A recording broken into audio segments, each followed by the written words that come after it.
මොකද්ද මේ හදිස්සිය හදන්නේ ඔය? මේ හදන්නේ කුස්සිය.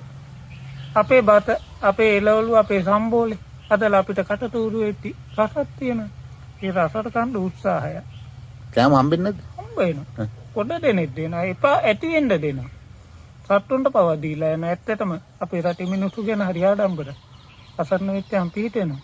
නමුත් අපේ රසයටත් අපි ආසයි. ඉතින් අපි ඔය ඊයන්දාද ඔය පටන් ගත්තී වියාන කණ්ඩ රොටියක් පුච්චලා කෑවා මේ ඒවත් මේ කබලත් ඒ අපිට සාහනාදාර දීපු ලැබිච්ච කබල දැක්ක ගමන් පිටි තිබ්බා. රොටි උයන්නේ තුනේ. ජනතාවට මේ කවල් කෑල්ලක් පන්නෑගේ මේ මැටි කෑල්ලක් දුන්නේ අපේ නෙමෙයි මේ සාහනාදාර දීපු කවල. මේකත් දීපු මාධ්‍යයට මහන්සියට දාඩි බින්දුවක් ගන්න එතුමාලාට ස්තුතියන්න ඕන පිං. මේකෙන් ඊයේ රොටි පුච්චලා කෑවා අපි.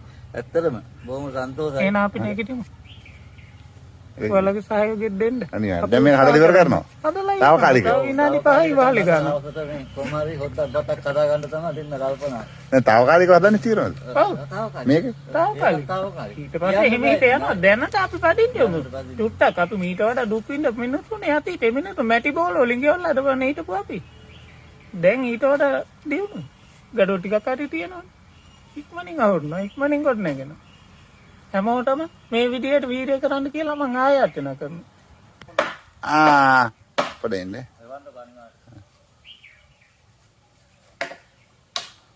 දැන් මොකද්ද මේ හදන්නේ? මේ හදන්නේ කුස්සිය. ඇයි ඉතින් හදිස්සිය හදන්නේ? අපිට පුල්ලු කෑම වල රහවෙට්ටි කෑම වල කන්ද. උයාගෙන කන්ද? කාටවත් කරදරයක් නොවෙන්න. ඒ කියන්නේ කොහෙන් හම්බුණත් හැමෝටම ස්තුතියි. මොන හම්බුණත් හරියන්නේ නැහැ උයනවා වගේ නේ. වියාගෙන කනවා ඉතින් අපේ කෑම වල එතුමාලාටත් මේ ගේන කෑමත් එක්කෙනෙකුට දෙන්නෙකුට හදලා නෙමෙයි. මුළු 1000කට 200කට 500කට හදාගෙන එන්න කෑම. ඉතින් ඒවා ඉතින් රස නැහැ කියනවා නෙමෙයි. අපිට මේ වෙනකොට වතුරයි දුන්නත් ඇති. නමුත් අපිට තුරු වෙටි සම්බෝලයක් හරි තියනවානේ. ඒකේ රස විඳින්න මේ සූදානම් වෙන්නේ. රොටියක් හරි